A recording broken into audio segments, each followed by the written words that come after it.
Ono što je moj problem sa upravljanjem ljudskim potencijalima u javnom sektoru, što država ne priznaje da problem postoji. Dakle, da mi sporadično pričamo, nema doktora, nema nastavnika,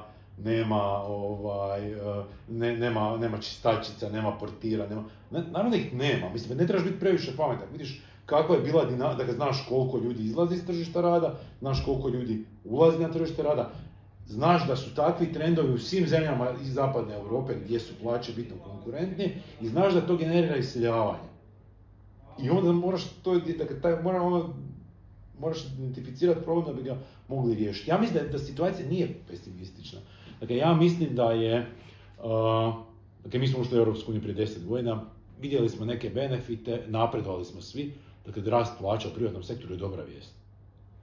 Dobra vijest za sve. Dakle, ono što je problem je, taj rast je sporiji nego što bi mi htjeli.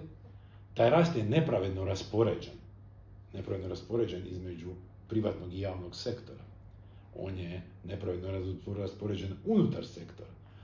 Ali s druge strane, znači, mi imamo paralelno ulazak u europsku zonu i imamo dostupne fondove koji bi trebali, u slučaju da ove krize koje se sad događaju u Izraelu i Ukrajini jako ne utječu na naše živote, bi trebali dizati naš standard. Ono što naša treba biti težnje da te promjene budu strateške, dakle da mi s njima upravljamo, dakle da upravljamo zadržavamo dobre ljude u sustavu znanosti i visokog obrazovanja, da zadržavamo dobre ljude u sustavu zdravstva, dakle da mi moramo eliminirati nepotizam i korupciju zato da bi bili konkurentni, ne samo zato što nam je to nešto je to suprotno etičkim načelima, zato što mi nećemo drugačije više moći funkcionirati. Htio ja uvijek citirati Lampedusu, Geparda, kao sve se mora promijeniti da bi sve ostalo isto.